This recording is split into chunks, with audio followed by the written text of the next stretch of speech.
qui n'a plus de voix, qui ne peut faire aucun mouvement, fut un grand homme.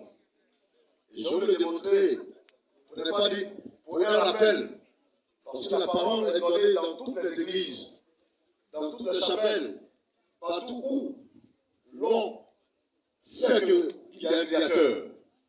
Et encore mieux, je me sens encore très à l'aise ce matin, parce que je suis en face de grands magistrats, des grands hommes d'État qui ont prêté serment à partir même de la Bible, qui est le livre de vérité. Et voilà pourquoi j'allais prendre Romains chapitre 13 pour sous-thème. Comme vous dit, il y a un bon jugement et il y a le mauvais jugement. Mais ce matin, nous ne sommes pas venus pour condamner quelqu'un. Mais nous sommes venus dire simplement que le travail qu'a accompli ce grand homme d'État, M. Jean, il a accompli la tâche. Il a accompli sa mission. Et ayant plus de 80 ans, je pense que selon la Bible, il est dans le temps. Mais on aurait voulu le voir encore à nos côtés, parce que c'est un grand homme, un grand conseiller, un père aimable et aimé, un père qui a les paroles pour trouver toujours des solutions. Donc nous allons lire Romains chapitre 13, à partir de son verset 1 au verset 5, pour vous dire que le travail des magistrats même, et l'autorité même a été établie par Dieu. Voilà pourquoi ce matin, nous qui sommes en blanc, nous sommes peut-être ceux-là même qui paraissent devant de vous comme des hommes purs. Mais parmi vous qui êtes là, pour l'œuvre que vous faites, pour le travail que vous faites, à travers l'amour que vous avez pour Dieu, c'est cet amour-là que Dieu regarde et va regarder les jours et vous accordera le royaume des cieux dans le sein d'Abraham. Donc, nous allons lire le passage du verset 1 au verset 5. Romains 13, verset 1 à 5. Soumission aux autorités. Que toute personne soit soumise aux autorités supérieures. Car il n'y a point d'autorité qui ne vienne de Dieu. Et les autorités qui existent ont été instituées de Dieu.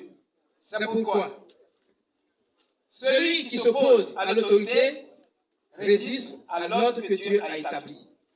Et ceux qui résistent attireront une condamnation sur eux-mêmes. Ce n'est pas pour une bonne action, c'est pour une mauvaise, que les magistrats sont à redouter. Veux-tu ne pas craindre l'autorité? Fais le bien, et tu auras son approbation. Le magistrat est serviteur de Dieu pour ton bien. Mais si tu fais le mal, crains, car ce n'est pas en vain qu'il porte l'épée. Étant serviteur de Dieu pour exercer la vengeance et punir celui qui fait le mal. Il est donc nécessaire d'être soumis, non seulement par crainte de la punition, mais encore par motif de conscience. Donc vous voyez là que le magistrat est un homme de Dieu pour notre bien et non pas pour notre mal. Donc pour toute l'œuvre que le ministre, que nous appelons affectueusement Papa Jean, a accompli sur la terre des hommes, en accédant à des fonctions d'État au plus haut sommet, vous qui êtes venus, vous amis, vous frères, vos collaborateurs, vous-même qui avez été sans doute son supérieur, vous avez quitté vos localités et venu ici en Zélé. Oui, pour effectivement accomplir un devoir, saluer la mémoire d'un grand homme. Si cet homme-là n'avait pas accompli de bonnes œuvres, je ne penserais pas qu'il y aurait ce parterre d'autorité établi par Dieu ici présent. Donc je voudrais vous saluer, je voudrais prier le Dieu des cieux de vous bénir et de vous donner toujours la santé pour que dans vos fonctions, vous continuez le travail pour établir justice, car le magistrat est une autorité établie par Dieu et de Dieu. Donc ce matin, on n'a pas grand-chose à dire. Si le magistrat est homme de Dieu, est serviteur de Dieu, que sa mission régalienne, sa mission dans la juridiction même, dans le jugement de l'affaire, il est juste et parfait.